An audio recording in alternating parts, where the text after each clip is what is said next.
السلام علیکم۔ سورۃ اعراف ہم نے سٹارٹ کی ہوئی ہے اور 31 آیات جو ہیں ہم نے کر لی ہیں۔ 32 سے جو ہے نا ہم نے سٹارٹ کرنا ہے۔ کل کہہ دیجئے من حرم، کس نے حرام کیا زینت اللہ، اللہ کی اس زینت کو، اخراجہ جو اس نے نکالی، لی عبادی ہی اپنے بندوں کے لیے، وہ طیبات میں رزق کی، اور طیبات کھانے رزق میں سے جو اللہ تعالیٰ نے طیب کی ہیں چیزیں ہمارے لیے۔ کل کہہ دیجئے ہیا للذین آمنو، تو ان سے کہیے للذین، ان لوگوں سے، آمنو جو کہ ایمان لے کر آئے، فی الحیات دنیا، کہ اللہ تعالیٰ نے جو ہے جسے اللہ نے اپنے بندوں کے لیے نکالا ہے، اور ساری جو چیزیں ہیں وہ دنیا کی زندگی میں بھی ایمان والوں کے لیے ہیں۔ یوم القیامہ، اور قیامت والے دن تو وہ خالص ایمان والے لوگوں کے لیے ہو جائیں گی۔ کذالک، اسی طرح، نفصل، ہم بیان کرتے ہیں، آیات، اپنی آیتیں، لقوم یعلمون، تاکہ جو ہے لوگ جو ہیں اسے علم رکھیں۔ جو لوگ علم رکھتے ہیں ان کو اللہ تعالیٰ کھول کھول کے جو ہیں بتا رہے ہیں تاکہ وہ غور و فکر کریں۔ تو اس کی جو تفسیر ہے وہ دیکھ لیتے ہیں کہ اے نبی صلی اللہ علیہ وسلم، ان سے کہو، کس نے اللہ کی اس زینت کو حرام کر دیا جسے اللہ نے اپنے بندوں کے لیے نکالا تھا، اور کس نے خدا کی بخشی ہوئی پاک چیزیں ممنوع کر دیں۔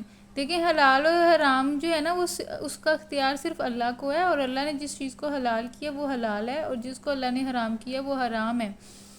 یہ اختیار کسی بندے کے پاس نہیں ہے، تو صرف اللہ کے پاس ہے۔ تو اللہ تعالیٰ کہہ رہے ہیں کہ کس نے خدا کی بخشی ہوئی پاک چیزوں کو جو ہے نا ممنوع کیا ہے۔ کہو کہ یہ ساری چیزیں دنیا کی زندگی میں بھی ایمان لانے والوں کے لیے، جو اللہ تعالیٰ کو مانتے ہیں، تو اللہ تعالیٰ نے یہ ساری چیزیں ان کے لیے بنائی ہیں، لیکن یہ کہ دنیا میں اللہ تعالیٰ کافروں کو بھی دے رہا ہے۔ اور قیامت کے روز تو خالصاً انہی کے لیے ہوں گی، مطلب قیامت والے دن جو ہیں یہ جو پاکیزہ چیزیں ہیں جنت میں صرف ایمان والوں کو ملیں گی، کافروں کو نہیں ملیں گی۔ اس دنیا کی زندگی میں تو اللہ تعالیٰ کافروں کو دے رہا ہے، دولت بھی دے رہا ہے، ان کو رزق بھی دے رہا ہے، ان کو شان و شوکت بھی دے رہا ہے، عزت بھی دے رہا ہے، شہرت بھی دے رہا ہے، ہر چیز دے رہا ہے۔ وہ اس لیے اللہ تعالیٰ دے رہے ہیں کیونکہ دنیا میں جو ہے انہوں نے جتنا کرنا ہے وہ کر لیں، اٹھا لیں فائدہ، اور آخرت میں جو ہے نا ان کا کوئی حصہ نہیں ہے، اس وجہ سے اللہ تعالیٰ ان کو دنیا دے رہا ہے۔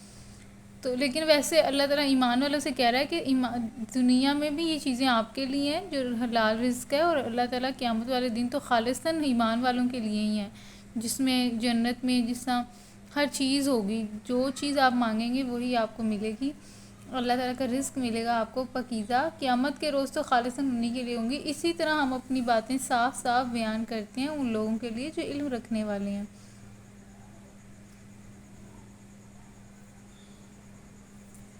کل انما حرم ربی الفواحش، تو اے نبی صلی اللہ علیہ وسلم ان سے کہو کہ میرے رب نے جو چیزیں حرام کی ہیں وہ تو یہ ہیں۔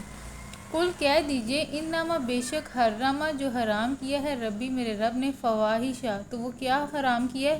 فحاشی، ما ظاہرہ، چاہے وہ سامنے ہو، منہا، اس سے، وما، اور جو باطنہ، جو چھپی ہو، مطلب کہ اللہ تعالیٰ نے کیا حرام کیا ہے؟ بے شرمی کے کام، چاہے وہ کھلے ہوں یا چھپے ہوں، اور گناہ اور حق کے خلاف زیادتی، والاسم والبغی بغیر حق، اور حق اور گناہ کے خلاف زیادتی، وَأَن تُشْرِكُوا بِاللَّهِ، اور یہ کہ تم اللہ کے ساتھ شریک ٹھہراؤ کسی کو، مَا لَمْ يُنَزِّلْ بِهِ سُلطانًا، جس کی اللہ نے کوئی سند نازل نہیں کی، وَأَن تَقُولُوا عَلَى اللَّهِ، اور یہ کہ تم کہو اللہ کے اوپر، مَا لَا، جو نہیں، تَعْلَمُونَ، تم جانتے۔ تو اس کی جو ہے ہم تفسیر دیکھ لیتے ہیں کہ اس آیت کا کیا مطلب ہے۔ یہ 33 آیت ہے۔ اے نبی صلی اللہ علیہ وسلم ان سے کہو کہ میرے رب نے جو چیزیں حرام کی ہیں وہ تو یہ ہیں، نمبر 1، بے شرمی کے کام، چاہے وہ کھلے ہیں یا چھپے، نمبر 2، گناہ اور حق کے خلاف زیادتی۔ اب گناہ اور حق کے خلاف زیادتی کا کیا مطلب ہے وہ یہاں سے دیکھ لیتے ہیں۔ اصل میں لفظ جو اسمن ہے استعمال ہوا ہے، اس کے معنی کوتاہی کے ہیں۔ اس سے مراد ہے کہ آدمی کا اپنے رب کی اطاعت و فرما برداری میں کوتاہی کرنا۔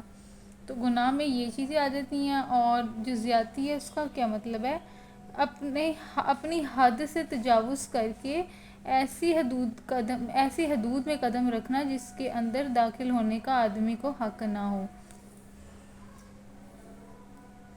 مطلب اللہ تعالیٰ کہنے کہ گناہوں کے کاموں میں ہم نے جو ہے نا نہیں جانا، جس کا اللہ تعالیٰ نے منع کیا ان کاموں میں نہیں پڑھنا.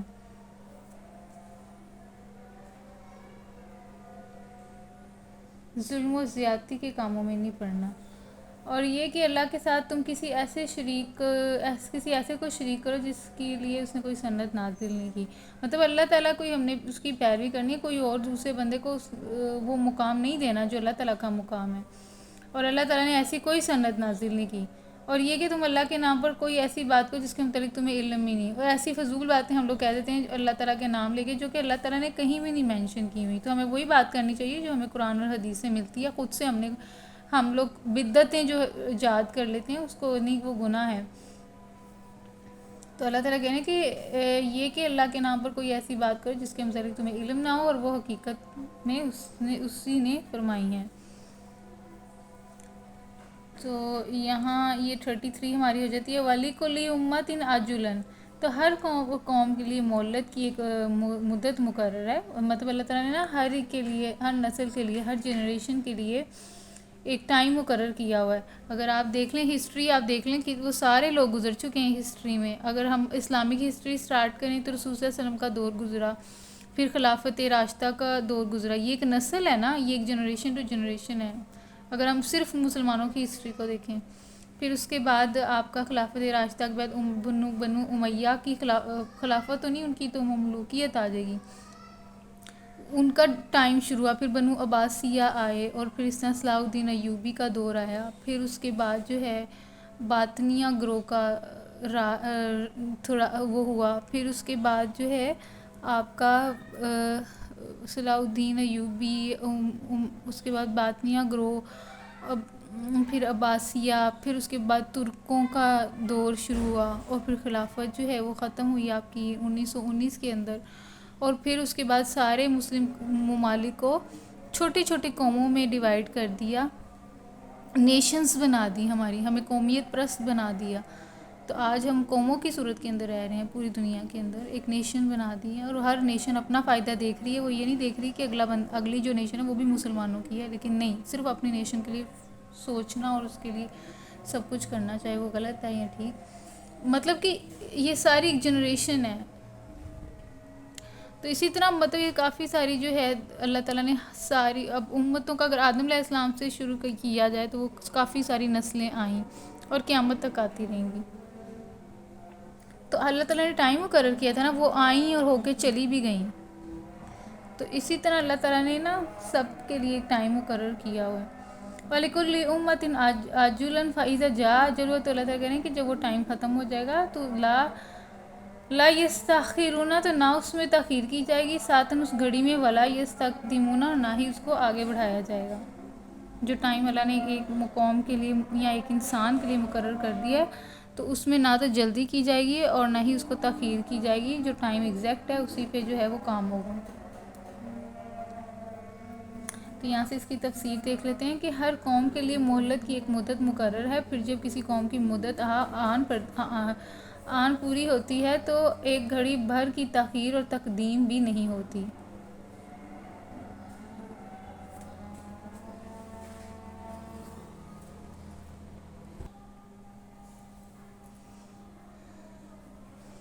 تو یہاں پہ اللہ تعالیٰ فرما رہے ہیں کہ ہر قوم کے لیے مہلت کی ایک مدت مقرر ہے. پھر جب وہ اس قوم کی مدت آ پڑے گی تو اس میں نہ تو تاخیر ہوگی تو نہ ہی اس کے اندر جلدی ہوگی. ایک ٹائم اللہ نے مقرر کر دیا. اسی طرح انسان کی موت کا بھی ٹائم ہے، تو اس کو جو ایگزیکٹ ٹائم ہے وہ اس پہ آ جائے گی. اس پہ نہ تو دیر ہوگی اور نہ ہی اس سے پہلے آئے گی. تو اسی طرح ایک قوم کا بھی اللہ تعالیٰ نے ٹائم لکھا ہے. وہ قوم ایک نسل ختم ہو جاتی ہے، پھر اگلی نسل آ جاتی ہے، ریپلیسمنٹ ہوتی جائے گی قیامت تک کے لیے. اور یا بنی آدم اما یاتینکم رسول منکم. تو اللہ تعالیٰ جو ہے یہ جو ٹائم پیریڈ ہے جو کہ آدم سے سٹارٹ ہوا ہے اور قیامت تک کے لیے ہے، اس کے درمیان میں اللہ تعالیٰ نے کافی جو ہے وہ نبی رسول بھیجے. اور آخری جو نبی ہیں وہ حضرت محمد صلی اللہ علیہ وسلم ہے. اور حضرت محمد صلی اللہ علیہ وسلم کا جو میشن ہے وہ رسول صلی اللہ علیہ وسلم ہمیں دے کر گئے ہیں تاکہ ہم جو ہے ان کے مشن کو قیامت تک کے انسانوں کے لیے آگے جو ہے ان کو پہنچائیں. کیونکہ وہ ختم النبیین ہے حضور صلی اللہ علیہ وسلم، اور ان کے بعد کوئی نبی و رسول نہیں آئے گا. تو ان کا جو کام ہے وہ ہم نے کرنا ہے. کیوں کرنا ہے ہم نے؟ کیونکہ جو اگلی نسل آئے گی جو کہ قیامت تک کے آنے والی نسلیں ہیں ان کو پیغام کون دے گا؟ ان کو پیغام رسول صلی اللہ علیہ وسلم تو چلے گئے، تو ان کو کون دے گا، ان کو کون بتائے گا شریعت کے بارے میں؟ تو ان کو وہ والی جو ذمہ داری ہے وہ اللہ تعالیٰ نے ہمیں دی ہے، تو وہ جو ہے ذمہ داری ہم نے نبھانی ہے۔ ہاں، ہم جتنے بھی امت کے لوگ ہیں پوری دنیا میں، ان کا کام ہے کہ وہ پوری دنیا کے کونے کونے میں جائیں اور دے کے آئیں پیغام۔ باقی ہم ان کو بشیر و نذیر کا ہم نے کام کرنا ہے، باقی عمل کے ہم ذمہ دار نہیں ہیں۔ ہمارا کام صرف اور صرف جو ہے وہ ان کو پیغام پہنچانا ہے۔ اب وہ پیغام پہنچانے کے کئی طریقے ہیں۔ ایک تو طریقہ یہ کہ ہم صرف جس ہم موسٹلی کرتے ہیں، ٹھیک ہے دعوت کے ذریعے سے کرتے ہیں، لیکن میجر چیز یہ ہے، دعوت تو اسی وقت اثر کرے گی اگر ہم اس کو خود بھی امپلیمنٹ کرتے ہیں، تو اس کو ہم نے امپلیمنٹ کر کے دکھانا ہے، خود بھی عمل کرنا ہے اور اس کو جو عمل کیا ہے اس کو آگے بھی پہنچانا ہے۔ تو اسی طریقے سے جو ہے دین کا کام ہوگا، صرف زبانی کلامی نہیں، اس کو ہم نے جو ہے ایک رول ماڈل بھی بنا کر دکھانا ہے، کیونکہ ابھی تو پوری دنیا کے اندر کہیں بھی رول ماڈل نہیں ہے ہماری ریاست کا۔ وہ والی جو ریاست جو کہ ریاست مدینہ تھی، وہ والی ریاست جو کہ حضرت عمر کی تھی خلافت، اور جو ابو بکر کی تھی، جو کہ حضرت عثمان کی تھی، ویسا جو ہے ہم نے جو ریاست ہے وہ کریٹ کرنی ہے، وہ اب نہیں ہے، تو وہ اب ہم نے کریٹ کرنی ہے، اس کو کریٹ کرنی ہے۔ اور جو مشن رسول صلی اللہ علیہ وسلم میں دے کر گئے ہیں، تو وہ اس کو ہم نے کہاں اس مشن کو کمپلیٹ کرنا ہے۔ یا بنی آدم اما یاتی انکم رسول منکم یقصون علیکم آیاتی، تو اللہ تعالیٰ فرما رہے ہیں کہ اے بنی آدم یاد رکھو، اگر تمہارے پاس خود تم ہی میں سے ایسے رسول آئیں جو تمہیں میری آیات سنا رہے ہوں، تو جو کوئی نافرمانی سے بچے گا اور اپنے رویے کی اصلاح کر لے گا تو اس کے لیے کوئی خوف اور رنج کا موقع نہیں ہے۔ اے بنی آدم اما یاتینکم، تو مطلب اس میں طرح یہی کہہ رہے ہیں کہ بنی آدم میں سے ہی رسول آئیں گے نا، اور انہی میں سے آئے ہیں رسول نبی، اور ان کے پاس اللہ تعالیٰ نے ان کو کتابیں بھی دیں، اور انہی کتابوں کے ذریعے سے انہوں نے ہمیں جو ہے بتا دیا کہ یہ حق کا رستہ ہے اور یہ باطل کا رستہ ہے۔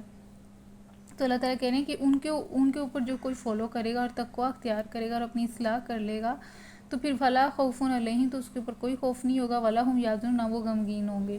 مطلب کہ ایسے لوگ جو رسولوں کے اوپر، نبیوں کے اوپر، کتابوں کے اوپر ایمان بھی لے کر آ رہے ہیں اور اس کے اوپر عمل بھی کر رہے ہیں، تو ان کو جو ہے قیامت الدین نہ تو وہ کوئی خوف ہوگا کہ میں جہنم میں جاؤں گا، یا کوئی غم ہوگا کہ ہائے اللہ کہ میں کاش کہ مجھے دوبارہ دنیا ملتی، میں دوبارہ عمل کر لیتا، تو اس طرح کی وہ فیلنگ نہیں ہوں گی، وہ مطمئن ہوں گے، نفس مطمئنہ ان کا ہوگا، اور وہ خوش ہو رہے ہوں گے، اور وہ جلدی کریں گے کہ ہمیں جو ہے اللہ تعالیٰ سے ہماری ملاقات ہو اور ہم جنت میں داخل ہوں۔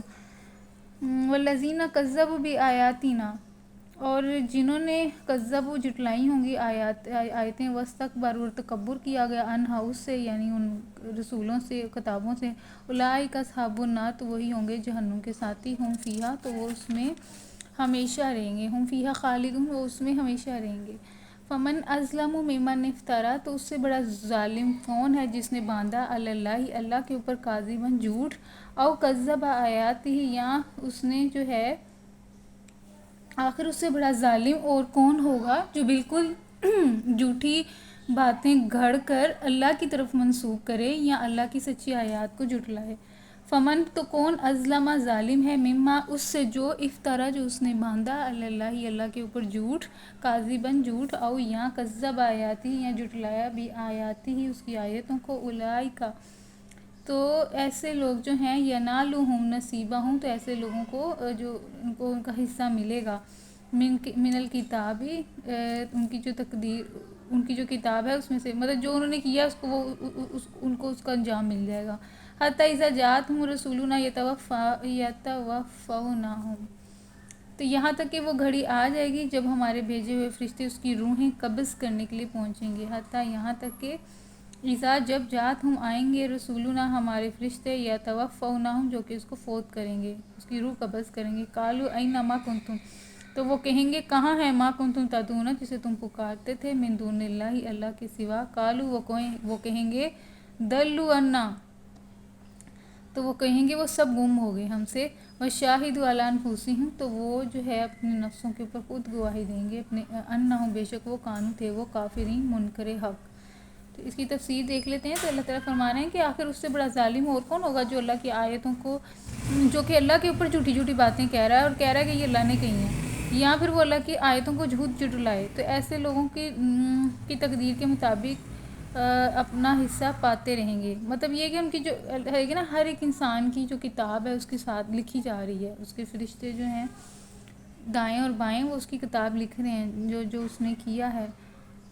تو وہ تو جو بھی اس نے کیا ہے، چاہے اس نے آیتیں جھٹلائیں ہیں یا اللہ کے اوپر جھوٹ باندھا ہے، تو وہ تو اس کی کتاب میں لکھا جا رہا ہے، یہاں تک کہ وہ گھڑی آ جائے گی جب ہمارے بھیجے ہوئے فرشتے اس کی روحیں قبض کرنے کے لیے پہنچیں گے۔ تو پھر جب وہ ٹائم آئے گا اس وقت وہ ان سے تو وہ پوچھیں گے کہ بتاؤ اب کہاں ہیں وہ تمہارے معبود جن کو تم اللہ کے سوا پکارتے تھے؟ تب وہ کہیں گے کہ ہم سے وہ تو سارے گم ہو چکے ہیں، وہ تو کہیں بھی نہیں ہیں اب، اور وہ خود اپنے نفس کے خلاف جو ہے نا، خود اپنے خلاف گواہی دیں گے کہ واقعی ہم تو منکر حق تھے، ہم نے انکار کیا، ہم ظالم تھے۔ قال ادخلوا فی امم قد خلت من قبلکم، تو اللہ فرمائے گا جاؤ تم بھی اسی جہنم میں چلے جاؤ۔ قال ادخلوا، تو اللہ تعالیٰ کہے گا داخل ہو جائے، فی امم قد خلت من قبلکم من الجن والانس فی النار، تو اللہ تعالیٰ فرمائیں گے کہ جاؤ تم بھی اسی جہنم میں چلے جاؤ جس میں تم سے پہلے گزرے ہوئے گروہ جن و انسان جا چکے ہیں۔ مطلب اللہ تعالیٰ پھر حساب کتاب کا جب آئے گا قیامت والے دن، تو پہلی نسل کو اللہ تعالیٰ ڈالیں گے جہنم میں، پھر دوسری نسل کو ڈالیں گے، پھر تیسری نسل کو ڈالیں گے، اسی طرح ساری نسلوں کو جو ہے نا، جتنی پیچھے ایک دوسرے کے آتی رہی ان کو ڈالیں گے، گناہوں کی وجہ سے جو انہوں نے کیا، جو انہوں نے جھٹلایا۔ وہ جن اور انسان دونوں ہوں گے۔ ہم نے پیچھے آیتوں میں بھی پڑھا ہے کہ اللہ تعالیٰ نے جو ہے آگ کو جہنم سے بھرنا ہے، تو وہ انسان اور جن دونوں ہوں گے۔ اور ہم نے پیچھے پڑھا ہے تو اس میں انسان نے کہا ہے کہ اللہ تعالیٰ کہ ہم دونوں نے ایک دوسرے سے فائدہ اٹھایا ہے، تو جنات اور انسان فائدہ اٹھاتے ہیں ایک دوسرے سے۔ اب دیکھ لیں یہودیوں کا سب سے بڑا ایجنٹ شیطان ہی ہے، دجال ہے، وہ شیطانوں سے مدد مانگتے ہیں۔ اب آپ جادو کو دیکھ لیں، جادو و سحر ہے، یہ بھی شیطانوں سے ہی مدد مانگتے ہیں، اپنا ایمان بیچتے ہیں، اپنی آخرت بیچتے ہیں اور شیطانوں سے مدد مانگتے ہیں، اور پھر وہ گندے اور خود یہ ایسے، اور مجھے بھی کیونکہ شیطانوں سے جب مدد مانگنی تو آپ کو ان کے جیسا ہونا پڑے گا، گندے رہتے ہیں اور گندگی پسند کرتے ہیں اور پتہ نہیں کیا کیا کام کرتے ہیں، تو ناپاک رہتے ہیں اور قتل کرتے ہیں اور پتہ نہیں کیا کیا گندے کام کرتے ہیں، تو تبھی تو ان کا جادو جو ہے وہ زیادہ اثر کرتا ہے۔ بہرحال وہ اس میں یہ بتایا جا رہا ہے کہ اسی طرح ایک نسل دوسری نسل پہ تیسری نسل جن اور انسان جو ہیں وہ آگ میں ڈالے جائیں گے۔ کلما دخلت امت لعنت الاختی، دیکھیں ذرا اس میں اگلی آنے والی جو نسل ہے وہ جب دوزخ میں جائے گی تو وہ پچھلی والیوں کو لعنت کرے گی، اور لعنت کرے گی اور کہے گی کہ تمہاری وجہ سے ہمارا بھی یہی حال ہوا ہے، ہم نے تمہیں فالو کرتے تو نہ ہی آج ہم آگ کے اندر ہوتے ہیں۔ کلما دخلت امت لعنت الاختی، تو یہاں سے دیکھ لیتے ہیں، تو ہر گروہ جب جہنم میں داخل ہوگا تو وہ اپنے پیشے رو گروہ پر لعنت کرتا ہوا داخل ہوگا، حتیٰ کہ سب کے سب وہیں جمع ہو جائیں گے، حتیٰ یہاں تک کہ اذا دارکوا فیہا جمیعا، تو وہاں پہ جو ہیں سارے داخل ہو جائیں گے، جمع ہو جائیں گے۔ قالت اخراہم، تو کہیں گے تو بعد میں آنے والا جو ہے گروہ وہ کہے گا اولاہم، اپنے سے پہلے والے کو، ربنا ہؤلاء اضلونا، تو وہ کہے گا کہ اے ربنا، اے ہمارے رب، ہؤلاء، یہ وہ لوگ ہیں، اضلونا جنہوں نے ہمیں گمراہ کیا تھا، فآتہم، تو ان کو دے عذاباً عذاب، ضعفاً دگنا، فی النار، آگ میں۔ تو وہ جو دوسری نسل ہے وہ پہلی نسل کو اوپر الزام لگائے گی اور وہ کہے گی کہ اللہ تعالیٰ یہ پہلی نسل تھی جس نے ہمیں گمراہ کیا، تو نے اس کو دگنا عذاب دینا ہے۔ قال لکل ضعف ولکن لا تعلمون، تو بعد والا گروہ پہلے والے گروہ کے حق میں کہے گا کہ اے رب، یہ لوگ تھے جنہوں نے ہم کو گمراہ کیا، لہٰذا انہیں آگ کا دوہرا عذاب دے۔ جواب میں اللہ تعالیٰ کیا کہیں گے؟ جواب میں ارشاد ہوگا کہ ہر ایک کے لیے دوہرا عذاب ہی ہے، مگر تم جانتے ہی نہیں ہو۔ تو اللہ تعالیٰ کیا کہیں گے کہ قال، اللہ تعالیٰ فرمائیں گے لکل، ہر ایک کے لیے ضعف، دگنا ہی ہے، ولکن لا تعلمون، لیکن تمہیں اس چیز کا علم ہی نہیں ہے۔ تو دیکھیں نا، اگر دوسری نسل اللہ تعالیٰ نے ہر ایک کو شعور دیا ہے، اور اللہ تعالیٰ نے اگر پہلی نسل نے گمراہ بھی کیا تھا تو تم اپنی عقل کو استعمال کر لیتے. اللہ تعالیٰ ظاہر کرتے ہیں جی، حق اور باطل کا رستہ دکھاتے ہیں، سب کو دکھاتے ہیں. ایک ایسا موقع ضرور آتا ہے جس میں آپ کو پتہ لگتا ہے. تو اللہ تعالیٰ نے آپ کو شعور دیا ہے، فطرت ہے آپ کی، آپ پہچانیں، خود سرچ کریں کیا صحیح ہے کیا رونگ ہے. ایسا بھی نہیں ہوتا کیا ہو گیا کہ آپ اندھے ہو گئے کسی کے پیچھے چل پڑے ہیں، یہ بھی نہ دیکھیں کہ وہ بندہ غلط ہے یا بندہ وہ صحیح ہے. تو ایسی بات نہیں ہے. اللہ تعالیٰ نے ہر ایک کو شعور دیا ہوا ہے. تو یہ آپ کے اپنے اندر کی فطرت میں شامل ہوتی ہے سرکشی. آپ کا اپنا ہوتا ہے کہ آپ جو ہے فالو نہیں کرنا چاہتے، تو اس لیے پھر آپ ایسے لوگوں کے پیچھے پڑتے ہو. تو اس لیے اللہ تعالیٰ کو پتہ ہے کہ کوئی کسی کو نہیں کرتا. اگر اس نے کر بھی دیا تو اس کا مطلب آپ کے اندر وہ چیز تھی نا، آپ بھی تو آپ کی بھی تو خواہشات تھی نا جس کی وجہ سے آپ اس کے پیچھے لگے. تو صحیح رستہ آپ فالو خود ہی نہیں کرنا چاہتے، اور ایسی چیزوں پہ پیچھے پڑ کے اپنی آنکھیں تباہ کر لیتے ہیں، اور بعد میں پھر آپ الزام لگاتے ہیں. اسی طرح سب انسانوں کو چھوڑیں، اس گروہ کو چھوڑیں. آپ شیطان کو دیکھ لیں. آپ نے جب کہنا ہے کہ شیطان، یہ ہم نے پڑھا بھی ہوا ہے جس میں شیطان خود کہے گا کہ یا اللہ، ہم کہیں گے کہ اللہ اس نے ہمیں گمراہ کیا. شیطان نے مکر جانا ہے وہاں پہ. شیطان آپ سے مکر جائے گا تو پھر ان گروہوں کی کیا بات ہے. تو شیطان کہے گا کہ میں نے تو جس اس کو بتایا تھا، وسوسہ ہی دیا تھا، تو عمل کرنا نہ کرنا تو اس انسان نے کرنا تھا نا. تو عمل اس نے خود کیا، تو یہ خود ذمہ دار ہے. وقالت اولاہم لاخراہم. تو پھر جو پہلی والی نسل ہو گئی ہیں، پہلا والا جو گروہ ہوگا وہ کیا کہے گا؟ جو پہلا والا گروہ دوسرے گروہ سے کہے گا کہ اگر ہم قابل الزام تھے تو تم ہی کو ہم پر کون سی فضیلت حاصل تھی. اب اپنی کمائی کے نتیجے میں عذاب کا مزہ چکھو. دیکھیں وہ خود کہیں گے، وہ والے جو پہلے والے ہیں وہ کہیں گے دوسرے والوں سے، وما کان لکم علینا من فضل. تو تمہیں کو ہم پر کون سی فضیلت حاصل تھی، تم نے جو کمائی کی ہے اسی کا مزہ تم چکھو. من فضل تو فذوقوا، تم چکھو عذاب بما کنتم تکسبون، جو تم نے کمائی کی ہے اس کا مزہ چکھو، ہم پہ کیوں الزام دے رہے. تو یہ جو ہے 39 ہم نے آیتیں کر لی ہیں سورۃ اعراف کی.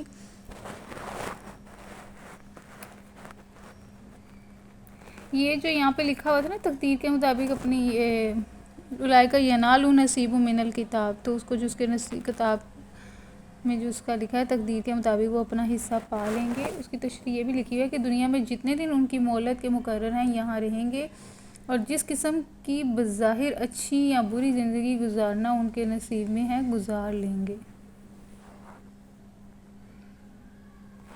اور یہ بھی لکھا ہے کہ ایک عذاب خود گمراہی اختیار کرنے کا، اور دوسرا عذاب دوسروں کو گمراہ کرنے کا. ایک سزا اپنے جرائم کی، دوسری سزا دوسروں کے لیے جرائم پیشگی کی میراث چھوڑانے کی. کہ گمراہی میں دو چیزیں ہیں، ایک عذاب جو کہ میں خود گمراہ ہوئی ہوں، اور دوسرا عذاب جو میں نے جتنے لوگوں کو گمراہ کیا ہوگا میں نے.